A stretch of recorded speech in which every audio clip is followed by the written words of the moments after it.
Nasabi ko na rin kay Leia at kay Lance ang relasyon namin ni Marcos nung bumalik kami at wala naman silang naging tutol.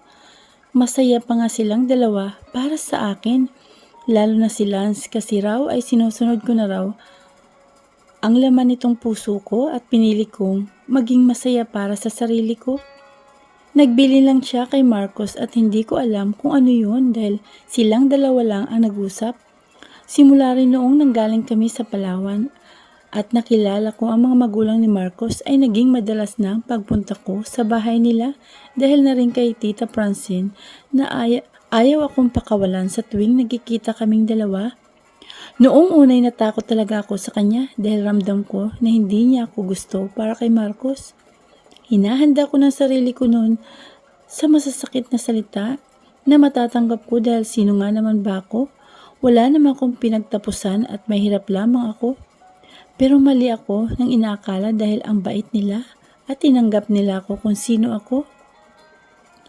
"Are you leaving already?" tanong sa akin ni Marcos. "Oo," sagot ko sa kanya. "Stay here for a while please. I miss you," sabi niya sa akin at niyakap ako. "Maghapon na tayo magkasama Marcos, kaya hindi naman ako umalis sa tabi mo." Wika ko sa kanya at napailing na lang ako sa inaasal niya. Para kasi siyang bata ngayon, sa loob ng mahigit 1 buwan namin na magkasama ni Marcos, mas lalo ko pa siyang nakikilala at hindi siya naubusan ng mga pakulo para sa akin. Araw-araw niya akong pinapasaya at walang oras ang hindi siya ganito sa akin. Hindi ko lubos maisip ng isang Marcos Par Davis ay ganito kalambing. Minsan nga binabato na kami ng papel ng mga kaibigan niya sa tuwing kasama namin sila dahil ayaw humiwalay ni Marcos sa akin. "Stay here please. I'm leaving tomorrow and you're not coming with me," sabi niya sa akin at para siyang bata na nagtatampo. Aalis kasi siya bukas papuntang Palawan para asikasuhin ang project doon. Hindi ako sasama sa kanya kasi may dapat naman akong gawin dito. Saka, pag magkasama kami, wala siyang natatapos na trabaho dahil mas inuuna niya pa ako. Kaya minsan ay mas pinipili ko na lang na lumabas ng opisina niya para mas makapag-focus siya sa trabaho niya. Ilang mga empleyado na nga niya ang nagsasabi na masaya raw sila na bumalik ng sigla ni Marcos at mas maayos pa raw ngayon. Hindi katulad ng dati. Malaking araw ang naging tulong ko para sa kanila dahil hindi na lang lagi mainit ang ulo ni Marcos. Napailing na lang ako sa kanila nung sinabi nila sa akin yun. Mainitin pa rin naman ang ulo ni Marcos pero alam kong nagpipigil lang siya talagang magalit. Saka maayos naman ang trabaho ng mga empleyado niya. "I need to work Marcos," sabi ko sa kanya. "Pupunta kasi ako ngayon sa cafe ni Erin para magtrabaho." Kahit naman nagtatrabaho ako kay Marcos, ay tuloy pa rin ang pagpasok ko sa cafe ni Erin. Pero tuwing weekends na nga lang tulad ngayon, saka mas lalong kailangan ko magtrabaho dahil bukod kasi sa malapit nang matapos, si Lance ay ako naman ang mag-aaral. Gusto ko naman na may maipagmalaki akong diploma na makapagtapos ako ng kolehiyo. Hindi pa naman huli ang lahat para sa akin at ilang units na lang naman ang kailangan kong tapusin para makapag-graduate na ako. Gusto ko naman ngayon tuparin ang pangarap ko kasi napagtanto at naisip ko na hindi ko naman pwedeng baliwalain na lang ang sarili ko. Gusto kong may pagmalaki ako ni Marcos kahit na alam ko naman na sobrang proud niya sa akin kahit na hindi ako nakapagtapos ng pag-aaral at hindi niya ako ikinakahiya, pero gusto ko pa rin na gawin to dahil iba pa rin ang nakapagtapos ng pag-aaral. Alam ko naman na susuportahan ako ni Marcos sa desisyon ko na to dahil pangarap ko to saka hindi naman ako mawawala sa kanya. Nadine point of view. Desidido talaga ako na makapagtapos ako ng pag-aaral ko. Gusto kong tuparin ang pangarap ko na makapagtapos ako ng pag-aaral para sa sarili ko rin.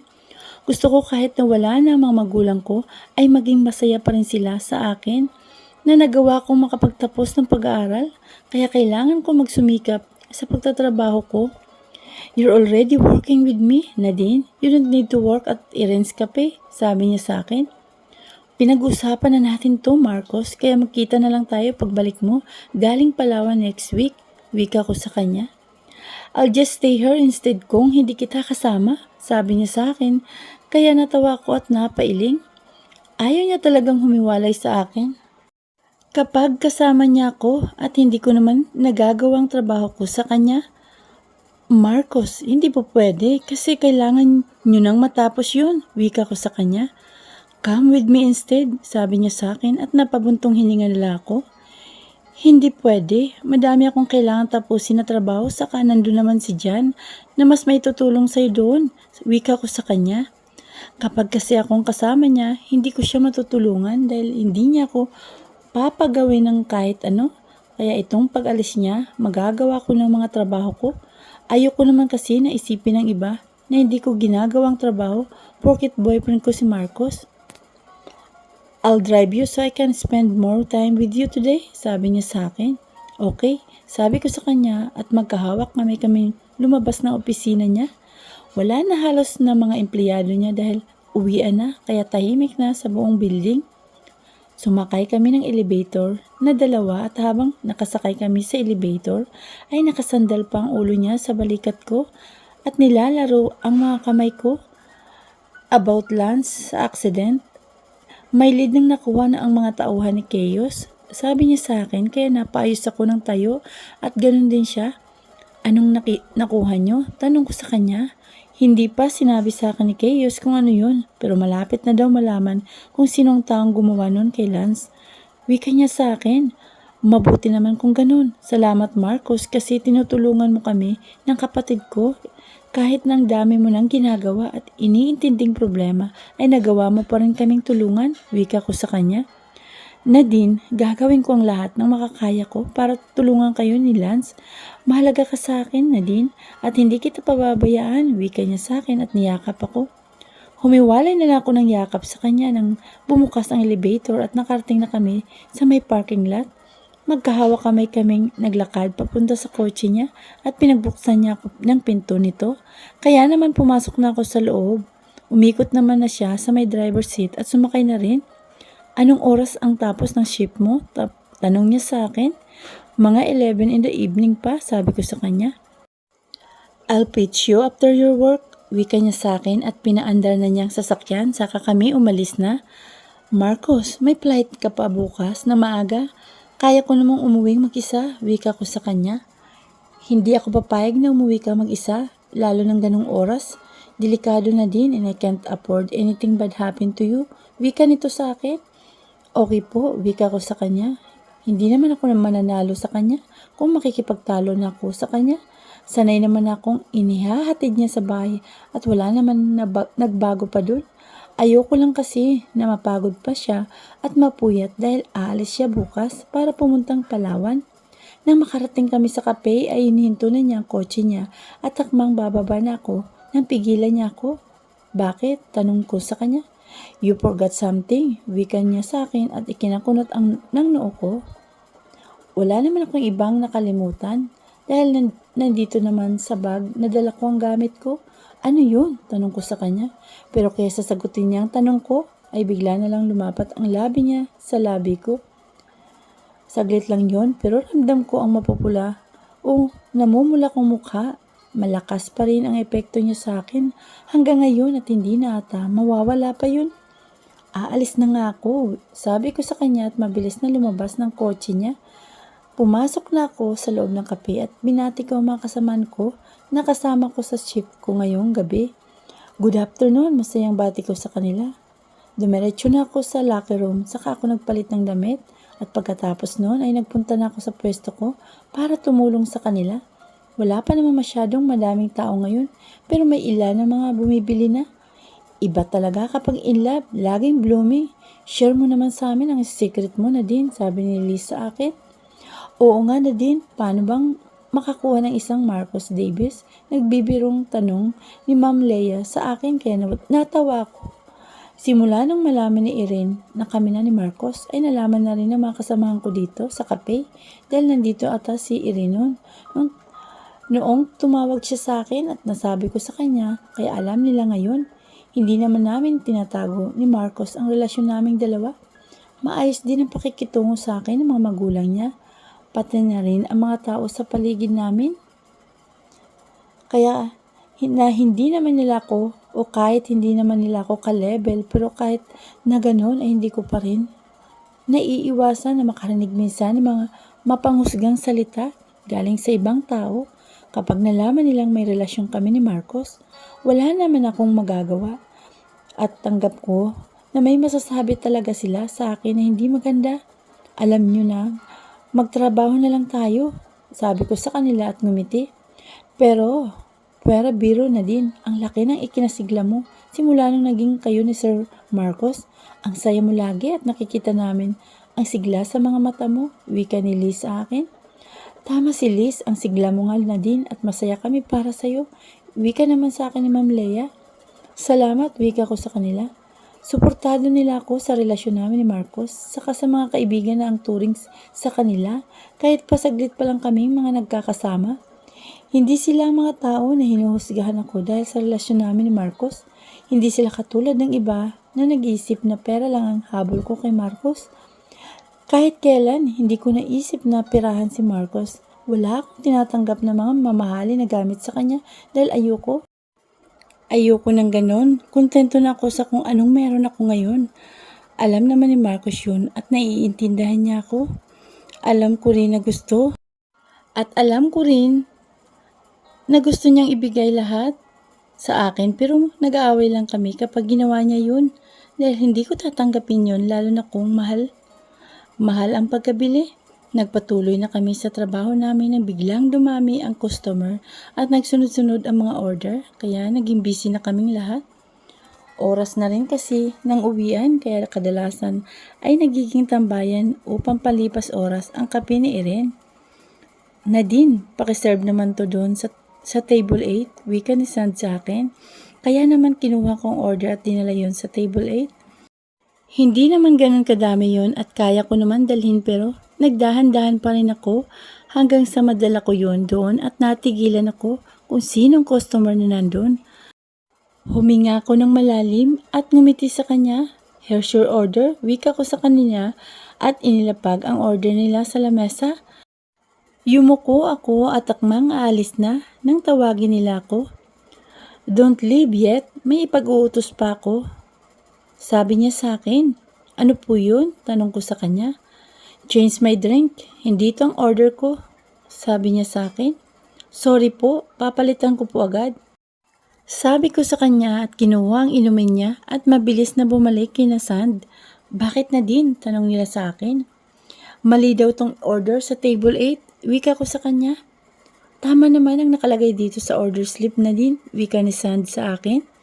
Sabi ng customer, mali daw, wika ko sa kanila at napabuntong hininga. Sige, ayusin ko, sandali lang ha, sabi ni Hans sa akin, kaya tumango ako. Inayos na nilang order at nang matapos na yun, ay sinigurado kong tama na yun at bumalik na ako sa kanila, dala ang order nila.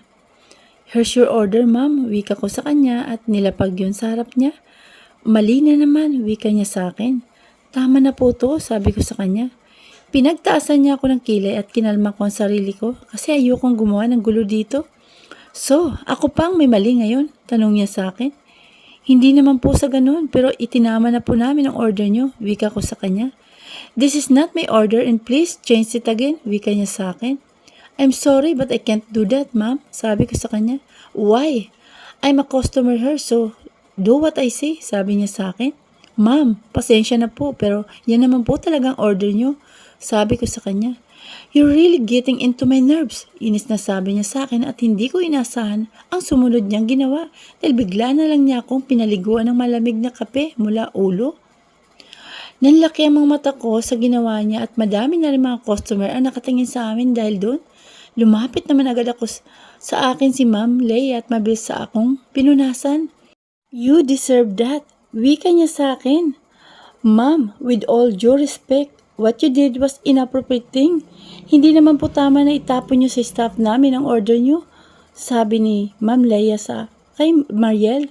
Hindi ko alam kung anong problema niya sa akin at sobrang na tong ginagawa niya na to? Your employee is disrespecting me. I told her that my drink is wrong and she insists that I'm the one who make a mistake. Sabi niya sa kay Ma'am Leia, Ma'am, we already double check your order and what we gave to you is your order. Hindi po nagkamali ang staff namin. Sabi ni Ma'am Leia at ipinagtanggol ako kay Mariel. What the hell is happening here? Nalaki ang mga mata ko nang marinig ko ang boses na yun. Marcos, pabulong na sambit ko. Mabilis siyang lumapit sa akin at umatras naman si Ma'am Leia. What the hell did you do, Mariel? Galit na tanong niya kay Mariel, kaya hinawakan ko siya sa braso. Okay lang ako, Marcos, sabi ko sa kanya. I just did what she deserves. She's a trash, sabi ni Mariel kay Marcos. Hindi mo alam ang sinasabi mo? Wika ni Marcos kay Mariel. I know, Marcos, and don't side her because she's the one who did something to me. Wika ni Mariel at binabaliktad pa niya ako.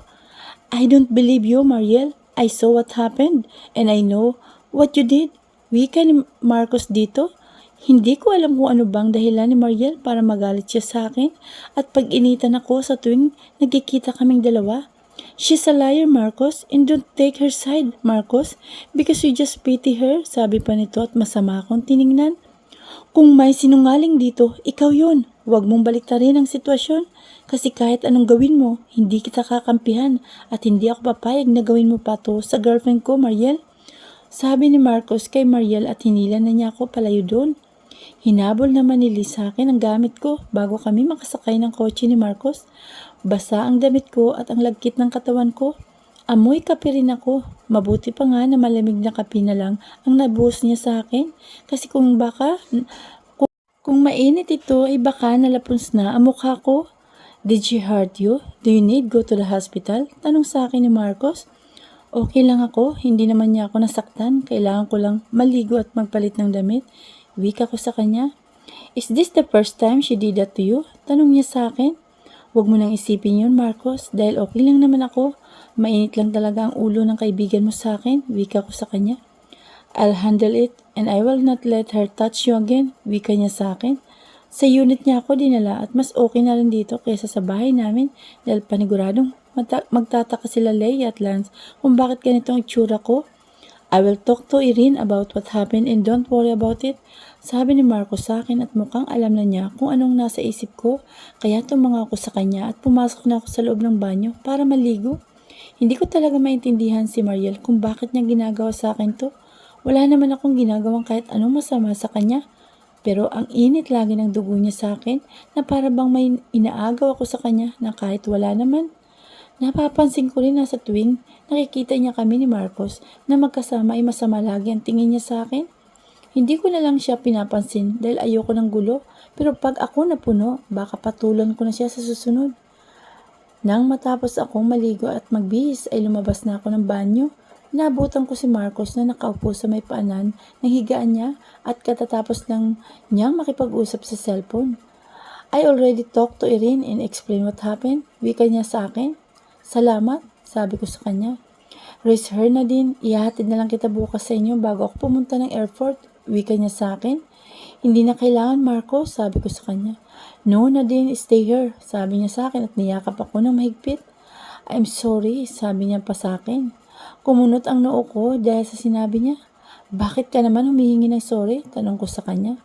Wala naman siyang ginawa para sa humingi siya ng sorry sa akin. Si Mariel lang ang may kasalanan sa akin dahil sa ginawa niya na to.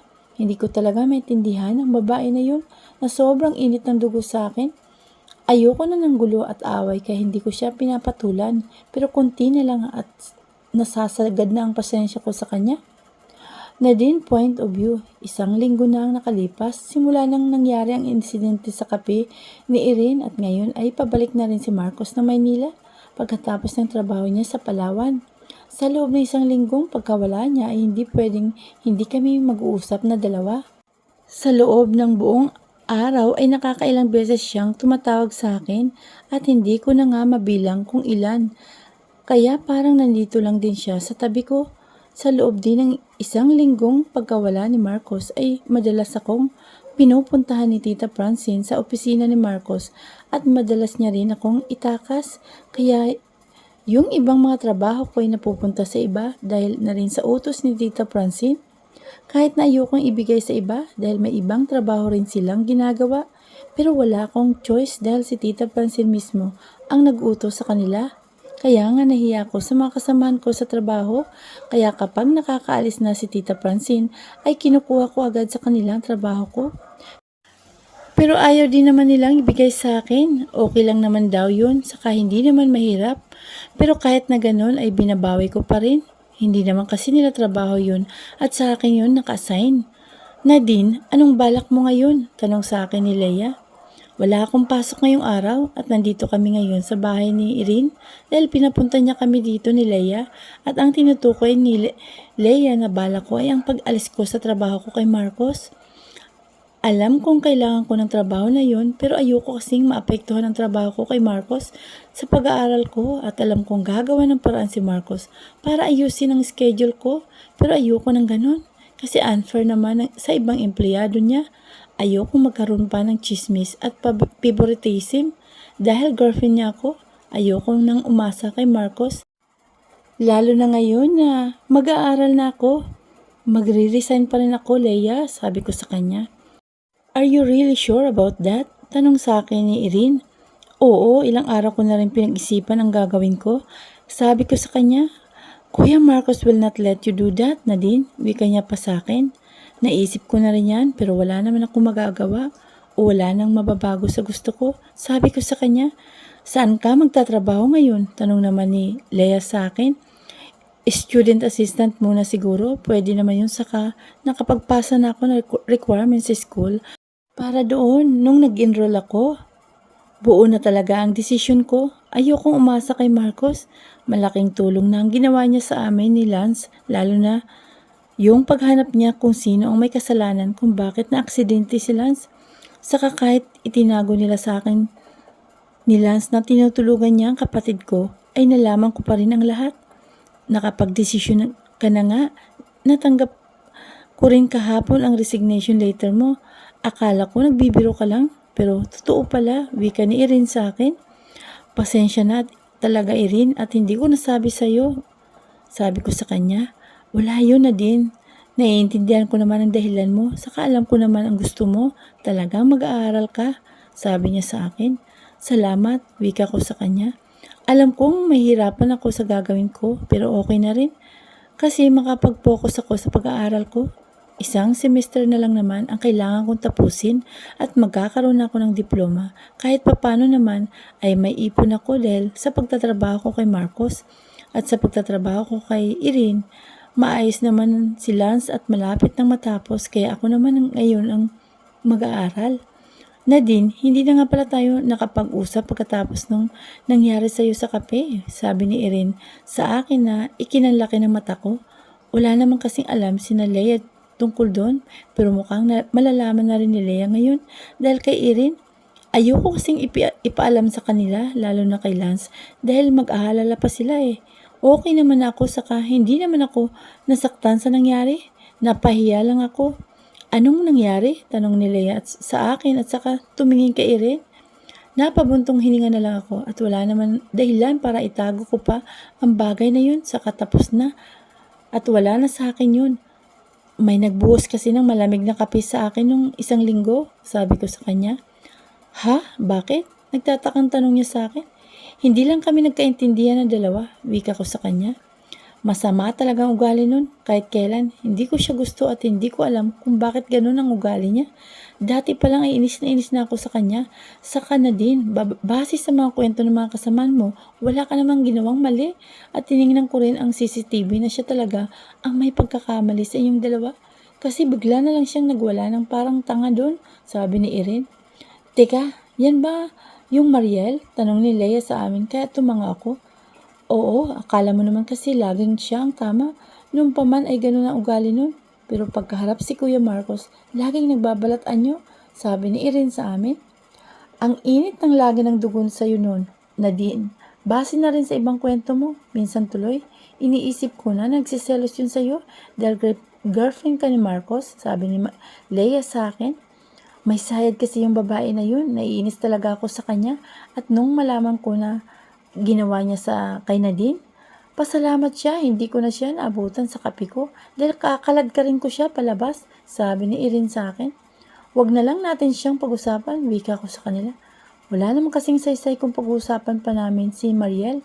Simula nung nangyari yon ay hindi ko naman siya nakita na at ang balita ko ay kasama siya ni Marcos ngayon sa Palawan, pati na rin si Gino. Party kasi sila ng project na yun, kaya nandun sila. Napatingin kami sa may pinto ng bumukas bigla yun at pumasok si Marcos kasama si Keyos at Carter, kaya napatayo ako sa kinauupuan ko. Ang alam ko ay mamaya pang gabi ang dating ni Marcos. Galing Palawan. Pero ngayong hapon pala. Kanina lang kasi ay magkausap kaming dalawa at yun ang sabi niya, kaya naman nagulat ako nang makita siya ngayon dito. I've been calling you and how I know the answer why you're not answering my call, sabi ni Marcos sa akin at nilapitan ako saka umakbay sa akin. Akala ko mamaya ka pa dadating, wika ko sa kanya. Nagmamadaling umuwi yan kasi namimiss ka na, sabi ni Keo sa akin. He's right, so let's go, sabi niya sa akin at akmang hihilain na ako paalis nang paghiwalayin kami ni Irene. Hindi alisin na din, sabi ni Irene kay Marcos at pinagtaasan siya ng kilay ni Irene. Irene, nagbabantang tawag ni Marcos kay Irene. May pinag-uusapan pa kami kaya hindi pwedeng umalis na din, sabi ni Irene kay Marcos. No, she will come with me, sabi ni Marcos at binawi ako kay Irene saka itinago sa likod niya kaya tiningnan siya ng masama ni Irene. Para silang bata na nag-aagawan sa candy at ako ang candy na yun ngayon. Let them live, Irene, sabi ni Keyos at ipinagtulakan nila kami ni Carter na umalis na kaya natawa na lang ako at napailing sa kanila. Kanina pa hinahanap ni Marcos si Nadine kaya hayaan nyo na lang. Alam nyo naman yung si Marcos hindi pwedeng mahiwalay sa girlfriend niya ng masyadong matagal kasi baka mawala ng hininga, natatawang sabi ni Carter. Tika lang, kasama ko si Leia, sabi ko sa kanila. I'll drive her home, sabi ni Keo sa akin kaya tumingin ako kay Leia at tumango lang siya sa akin at ngumiti. Ingat kayo, sabi ni Leia sa amin kaya umalis na kami ni Marcos. Sumakay na kami ng kotse niya at pinagtaasan ko siya ng kilay. Bakit ba nagmamadali kang umalis tayo? Tanong ko sa kanya. I miss you and I want to spend a lot of time with you, sabi niya sa akin. Araw-araw naman na tayong magkasama, saka lagi naman tayong magkausap, sabi ko sa kanya. I still miss you, sabi niya sa akin at hinawakan na maigpit ang kamay. Dumiretso kami sa unit niya at sa tingin ko ay ito na rin ang tamang oras para sabihin ko sa kanya ang naging desisyon ko. Nang makapasok kami sa loob ng unit ay dumiretso siya sa kwarto niya para magpalit na ng damit at ako naman ay naiwan dito sa may living area. Hindi ko maiwasan tingnan ang kwarto kung saan ko nakita ang gamit ng ex niya noon. Sa tuwing tumitingin ako sa kwarto na yun, ay naalala ko pa rin kung anong nakita ko. Gusto kong malaman kung sino ang babae na yun. Alam kong nagalit sa akin si Marcos dahil sa ginawa kong pagpasok sa kwarto na yun. Pero hanggang ngayon ay tanong pa rin sa akin kung ano bang totoong dahilan ng ikinagagalit niya. Kahit pa alam kong stress niya siya noon at madaming nangyari sa opisina na hindi maganda, pero may dahilan pa rin kaya siya nagalit. Napabaling ang tingin ko kay Marcos nang lumabas na siya ng kwarto niya at lumapit siya sa akin. Umupo naman kaming dalawa sa sofa at umakbay siya sa akin. Sa kanya isinandal ang ulo sa sa dibdib ko. Kaya ang pwesto namin ngayon ay nakayakap na siya sa akin. Marcos, may tatanong ako sa iyo, pero wag kang magagalit ha, sabi ko sa kanya. What is that? Tanong niya sa akin. Huminga ako ng malalim at nagsalita na. Naalala mo nung nag-away tayo dahil sa kwarto? Ano ba kasing dahilan kung bakit ka nagalit sa akin, no? Tanong ko sa kanya. Hindi ko alam kung sasagutin niya ang tanong ko, pero kung hindi naman niya ay ayos lang sa akin. Na-curious lang talaga ako. The room is not off limits, nasabi na niya yun sa akin at ang off limits lang sa unit na ito ay ang kwarto niya, pero hindi pa rin sa akin.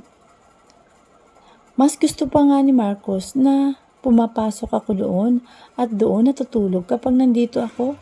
Ayaw niya kasing humiwalay sa akin sa tuwing magkasama kami. Ang clingy niya pero hindi naman ako nagrereklamo kasi sanay na ako sa kanya. Hindi naman agad siya nakasagot sa tanong ko. Kung hindi mo kayang sagutin, okay lang naman, wika ko sa kanya. No, I'll answer your question because I want to be honest with you, sabi niya sa akin. Sure. Sure ka? Tanong ko sa kanya, tumango siya sa akin. Alam kong alam mo na nung araw na yun ay galit ako dahil sa nangyari sa kumpanya. The night before that day, she came here and pretended to be drunk, but I'm not dumb to know that she's only acting. She wants me back, but I don't love her anymore. I push her away, but she suddenly enters that room and claiming that I still love her because her things are still hidden. Hindi ko lang naman naasikaso yun dahil madami akong ginagawa. Kaya hindi ko yun naalis doon. And everything is a mess. I push her away, tell her that I really don't love her because it's true. Hindi ko na siya mahal simula nung oras na may pinili siyang iba at ipinagpalit ako. Sabi niya sa akin, "You're still not answer my question." Sabi ko sa kanya, "I get mad because I saw you nerd that painting." Ayokong malaman mo kung sino siya at kung anong nangyari nun kasi natatakot ako na baka mawala ka sa akin. Natatakot akong lumayo ang loob mo sa akin, wika niya sa akin. Bakit naman lalayo yung loob ko sa kanya dahil ba gusto pa rin niya ang babae na yun? Kasi may pagtingin ka pa sa kanya, tanong ko sa kanya. Hindi na din. Wala na akong pagmamahal sa kanya. Dahil ikaw lang ang mahal ko na din. Ikaw lang at wala nang iba pa. Wika niya sa akin at hindi ko inaasahan ang sumunod niyang ginawa. Bigla na lang niya akong hinalikan at tumugon naman ako sa mga halik niya sa akin. Nadine, point of view. Tumugon ako sa mga halik niya sa akin at hindi ko alam kung saan na kami umabot na dalawa ni Marcos. Naramdaman ko na lang na nasa ere na lang ako at buhat-buhat na niya ako papunta sa loob ng kwarto niya habang hindi pa rin naghihiwalay ang mga labi naming dalawa. Hanggang sa inihiga niya na ako sa kama niya at naghiwalay ang labi naming dalawa. Parehas naming hinahabol ang mga hininga namin. Nasa ibabaw ko pa rin siya ngayon at hinahaplos niya ang pisngi ko, pati na rin ang buhok ko. Dinadama ko lang ang mga haplos niya sa akin at sobrang bilis ng tibok ng puso ko ngayon, sa totoo lang.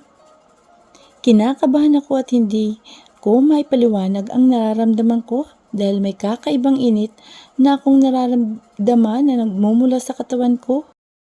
At ramdam ko rin ang init ng katawan niya. Malakas naman ang aircon pero parehas na mainit ang pakiramdam naming dalawa.